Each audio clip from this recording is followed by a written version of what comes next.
Hello មេហ្នឹងហើយនេះថៃភ័យខ្ញុំបានថៃភ័យនេះខ្ញុំមានចំថៃច្រើនមានពួកឥណ្ឌូពួកម៉ាឡេ VIP យើងទៅច្រើនតែនេះអត់ត្រីព្រៃសាសាសុខភាពល្អមេត្រូវការអីអាចតាក់ទងខ្ញុំបានណាឆាតឬ comment នៅក្នុង YouTube មកមានត្រីមេពួងត្រីឈ្មោលអីមានមកជាប់ហើយត្រីលំអអីក៏មានដែរហើយចំណៃក៏មានមេអើយចំណៃក៏មានដែរចំណៃរស់ដងភ្លាមចៃក្រហមក្នុងបន្លែក៏មានចៃកក់ក៏មានដែរណាមានហើយត្រូវការអីខ្ញុំមានហើយត្រីខាំក៏មានដែរ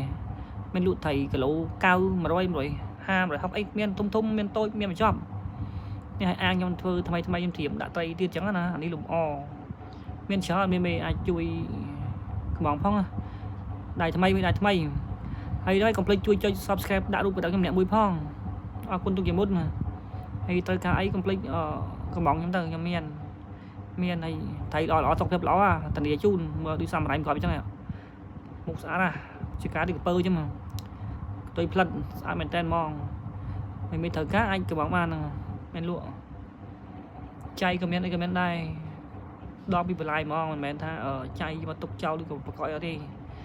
ក៏មានដងនៅបន្លាយថ្មីក៏មានដែរអានេះកូនត្រីហាស្មូនស្អាតណាស់ពួកនេះហ៎ពីពណ៌ពួកតាយដែលចាស់ហៅ